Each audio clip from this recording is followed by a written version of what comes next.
નમસ્કાર દર્શક મિત્રો, દેશ અને દુનિયાના સુપરફાસ્ટ સમાચારમાં આપનું સ્વાગત છે। આજના તાજા અને સૌથી મોટા સમાચાર જાણીએ પહેલા ચેનલને સબસ્ક્રાઇબ કરી નાખજો।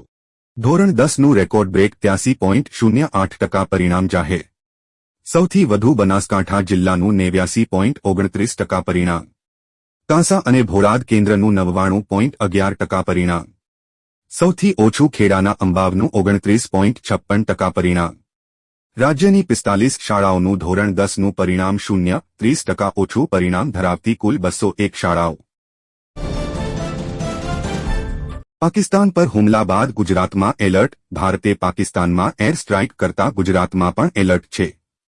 રાજકોટ, જામનગર, ભુજ એરપોર્ટ સંપૂર્ણ બંધ કરાયું છે। રાજકોટ ઇન્ટરનેશનલ એરપોર્ટથી 11 અને અમદાવાદથી 3 ફ્લાઇટ રદ કરાઈ છે। અમદાવાદમાં પણ ડાઈ એલર્ટ અપાયું છે। અમદાવાદ એરપોર્ટ અને કાલુપુર રેલવે સ્ટેશન ડાઈ એલર્ટ પર છે। જાહેર સ્થળો પર સુરક્ષા વધારવામાં આવી છે। રાજ્યમાં પાકિસ્તાનની બોર્ડર નજીક વિસ્તારોમાં ચેકિંગ વધારી દેવામાં આવી છે। ગુજરાતમાં આગામી 24 કલાક હજુ પણ ભારે। રાજ્યના અનેક ભાગોમાં આજે પણ ગાજવીજ સાથે વરસાદ। હવામાન વિભાગે હજુ પણ કમોસમી વરસાદની આગાહી કરી। વીજળીના કડાકા ભડકા સાથે 60 થી 70 કિલોમીટર પ્રતિ કલાકની ઝડપે પવન ફૂંકાશે। અમદાવાદ, અમરેલી, આણંદ, ભાવનગર, વલસાડમાં ભારે વરસાદની સંભાવના। ગુજરાતના 18 જિલ્લામાં બ્લેકઆઉટ મોક ડ્રીલ। વિવિધ વિસ્તારોમાં અલગ અલગ સમયે સર્જાયો અંધારપટ।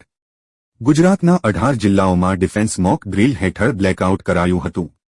પૂર્વ ગુજરાતના 7 જિલ્લા ડાંગ, ભરૂચ, નવસારી, નર્મદા, સુરત, વડોદરામાં 7:30 થી 8 કલાક સુધી। પશ્ચિમ ગુજરાતના 5 જિલ્લા જામનગર, કચ્છ, દેવભૂમિ દ્વારકા, ગીર સોમનાથ અને મોરબીમાં 8 થી 8:30 કલાક સુધી। મધ્ય ગુજરાતના 6 જિલ્લામાં બનાસકાંઠા, પાટણ, મહેસાણા, ભાવનગર, ગાંધીનગર અને અમદાવાદમાં 8:30 થી 9 વાગ્યા સુધી બ્લેકઆઉટ કરાયું હતું। દેશભરમાં રોડ અકસ્માતમાં ઘાયલ લોકોને 1.5 લાખ સુધીની મફત સારવાર યોજનાનો અમલ શરૂ। સરકારે દેશભરમાં સડક દુર્ઘટનામાં ઘાયલ થનારા લોકો માટે કેશલેસ સારવાર યોજના શરૂ કરી છે, જે 5 લાગુ થઈ છે। આ યોજના હેઠળ માર્ગ અકસ્માતમાં ઘાયલ થયેલા લોકોને 1.5 લાખ સુધીની મફત સારવાર મળશે। મોટર થયેલા અકસ્માતમાં ઘાયલ વ્યક્તિને સારવાર માટે કોઈ ચૂકવણી કરવાની જરૂર નથી। આ મફત સારવાર સુવિધા ફક્ત 7 દિવસ માટે અને સરકાર દ્વારા પસંદ કરાયેલા હોસ્પિટલોમાં જ મળશે।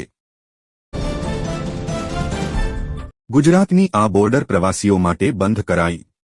ભારત દ્વારા ઓપરેશન સિંદૂર એરસ્ટ્રાઇક બાદ બનાસકાંઠાની ભારત પાકિસ્તાન બોર્ડરના 0 પોઇન્ટ ઉપર પ્રવાસીઓને જવા ઉપર પ્રતિબંધ મુકાયો છે। પ્રવાસીઓ ભારત પાકિસ્તાન બોર્ડરના 0 પોઇન્ટ ઉપર નહીં જઈ શકે।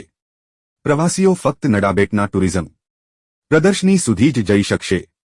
નડાબેટ ખાતે થતી પરેડ પણ શનિવારથી બંધ કરાઈ છે। એસપી યુનિવર્સિટીની 8 અને 10 મેની પરીક્ષા હવે 12 મેથી શરૂ થશે। સરદાર પટેલ યુનિવર્સિટીની પરીક્ષાની તારીખમાં ફેરફાર કરવામાં આવ્યો છે। યુનિવર્સિટી સંલગ્ન કોલેજોમાં 8 મે અને 10 મે 2025ના રોજથી શરૂ થનારી રેગ્યુલર અને એક્સટર્નલ પરીક્ષાઓ હવે 12 મે 2025થી લેવામાં આવશે। ઉલ્લેખનીય છે કે વિદ્યાર્થીઓ યુનિવર્સિટીની ઓફિશિયલ વેબસાઇટ પરથી સુધારેલું ટાઇમટેબલ મેળવી શકશે। પ્રતિકૂળ વાતાવરણને કારણે આ ફેરફાર કરવામાં આવ્યો છે। ટીમ ઇન્ડિયાના કેપ્ટન રોહિત શર્માએ ટેસ્ટ ક્રિકેટમાંથી નિવૃત્તિની જાહેરાત કરી। રોહિતે ઇન્સ્ટાગ્રામ પર સ્ટોરી શેર કરીને અંગે કહ્યું કે હું ટેસ્ટ ક્રિકેટમાંથી નિવૃત્તિ લઈ રહ્યો છું। ટેસ્ટ ક્રિકેટમાં દેશનું પ્રતિનિધિત્વ કરવું એ મારા માટે ખૂબ જ સન્માનની વાત છે। વર્ષોથી મળેલા પ્રેમ અને સમર્થન બદલ આભાર। હું ઓડીઆઈ ફોર્મેટમાં ભારતનું પ્રતિનિધિત્વ કરતો રહીશ।